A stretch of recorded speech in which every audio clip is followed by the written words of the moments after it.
Hey, it's the Chief, bonding with board games and RPGs. This is the wrap-up of my Blade Runner series with the fictional character Hack.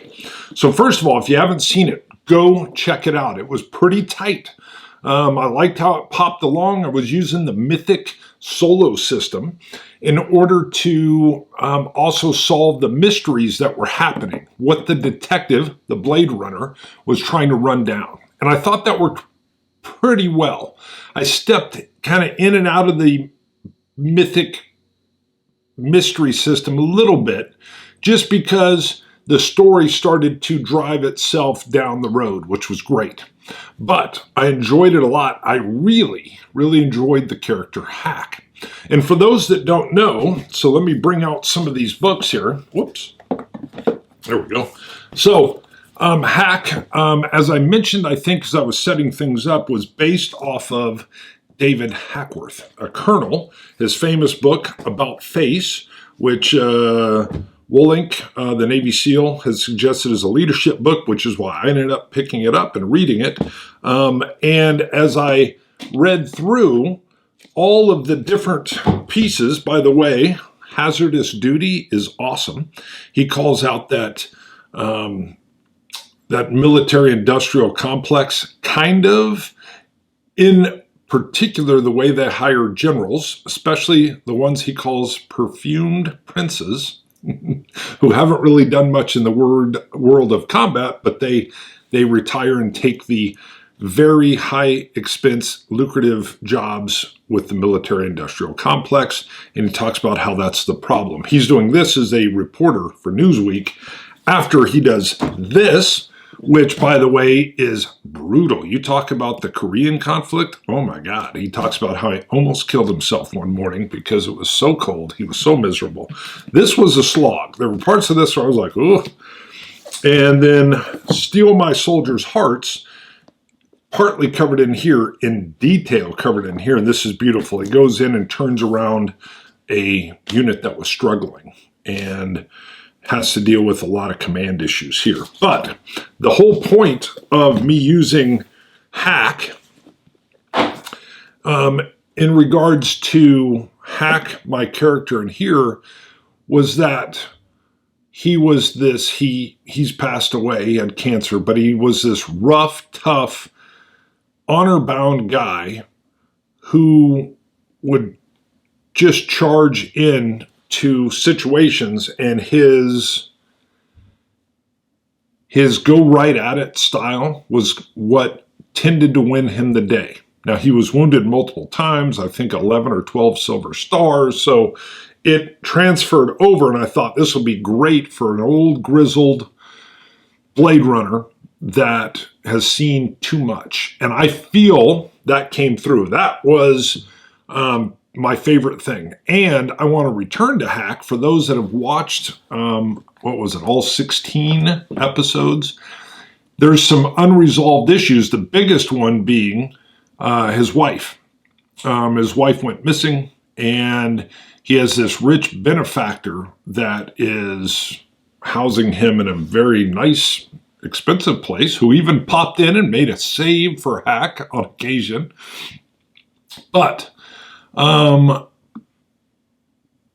Hack's missing wife is one of the hooks that wasn't resolved. So, if there's enough love for my season 1 of this, and it's doing really well, it's almost reached 1,000 views on episode 1. So, if that continues, in time, I will come back to Hack because I really loved him. And I love the Blade Runner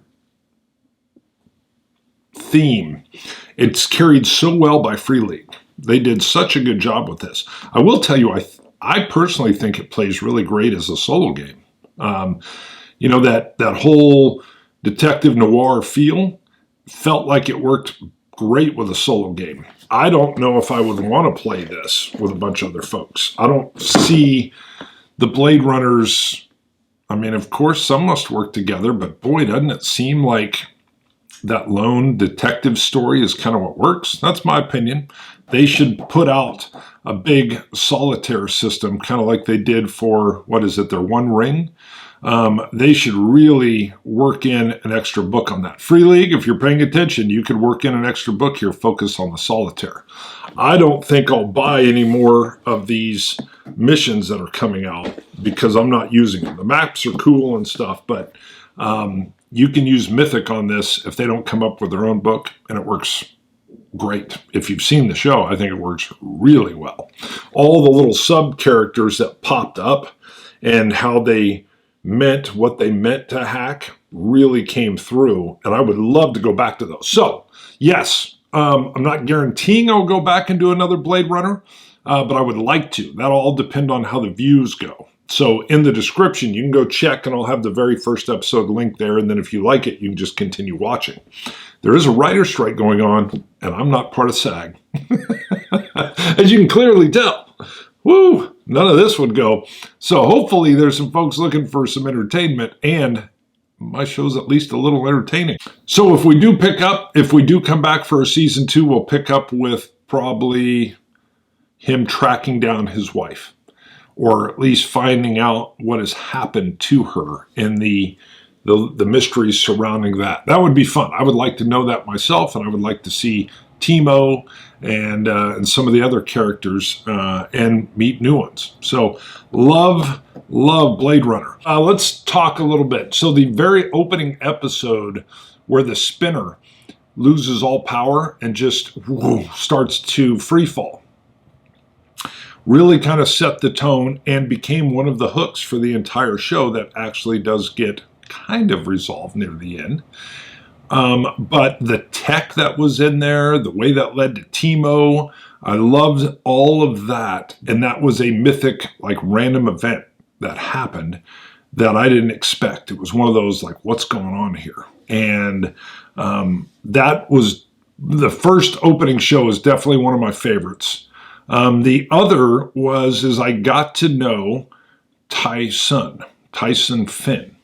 He was the android that was alive and that Hack had to retire. And kind of to get to know him, but you know, Hack, I kept thinking Hack, well, I won't ruin anything. Well, Hack's going to retire him. So seeing how that would resolve, kind of like how in the original movie, you know, Tears in the Rain, and, you know, took a little twist there, which was cool. But I really enjoyed it. Probably that very first episode just popped. Got to admit, the first one in Twilight 2000 with the evil Twilight 2000, where the main character unfurls an American flag and gets saved from being gunned down by an Apache, and how there's not just one flag in that APC, many nations. So depending on his need, he could come out and display his patriotism for X. That set the tone for Twilight 2000, and the dropping spinner, I thought, set a great tone for what a wild ride Blade Runner was going to be. If you don't know Colonel Hackworth, check him out. So here he is here. I got to tell you, this is probably Hazardous Duty is probably one of my favorite books. He talks about Black Hawk Down and how the leaders, the generals, did it wrong. He's talking about Haiti in here. He's got Bosnia in here, and then he's even got a stolen valor thing that he wrote, where the Admiral Bourda had some valor symbols on a couple of his medals, which is very verboten. That means you were in combat, and he wasn't. And he was going to do an interview on it, and then the Admiral killed himself. So not very good. But he addresses that in here. This is a great book and a little bit of a slog, but there are some great leadership things in here. It is about face. So, but you can see this one I had to keep taking in chunks. So I took this one in definite chunks, but you can't go wrong with any of these. I will tease a couple things coming up. Free League, I'm in love. They haven't sent me any of these. I've purchased all these. Most of these I'm a Kickstarter backer, so I'm even paying the premium. But I really love what they're doing. So up soon will be Twilight 2000. So I'm going to go back and do a season 2. Twilight 2000 just broke 1,000 views on my very first episode, and I called that Evil Twilight 2000 because the main character there was an evil person. The orphans came out of there. He rescued these orphans. I won't go into their whole story, but they are going to be season 2. And I would love to get back to the river boats. This is the series module from the original Twilight 2000, which I played in the 80s. And it died as we were doing this. So we'd gotten a tugboat, and we'd armored it up, and I don't know what we were going to be doing. But I would love to get back on the rivers, and this helps you do the Vistula, I think, right? Yeah, Pirates of the Vistula, and any other rivers that are inside Poland. And I would love to use this. I don't know why the orphans would get on a boat, but maybe they're helping move grain around for profit. I don't know. I also have the Walking Dead book coming from Free League. And it was cool. A lot of people didn't like it because it wasn't as laid out like a Blade Runner was. It's a little more open-ended, which is tons of charts, which is great for me. That's kind of what I wanted. But my best friend and my co-host on the Scotch Test Dummy show, which is why you see all the whiskey behind us, loves zombies, The Walking Dead. We've got Zombie Side we played, and he's agreed to film he and I in Atlanta when the zombie apocalypse pops off, and the book should be coming on The Walking Dead very soon. That's enough. We will, you know what I gotta do? Hack would have a little bit of scotch before the end of the discussion. I thought about doing this live, but I wanted to edit it and see if I could cut it down on some things and show the books and cover some of my thoughts and what was to come. This is an Ardbeg 10. I'm a peat head, which means I like Scotch whiskey that tastes like an ashtray or a Band-Aid or barbecue meat or tobacco.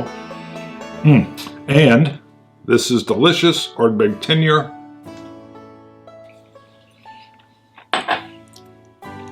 Having a blast doing the shows. Thank you, everybody that's tuning in. More to come. More to come. See ya, Chief.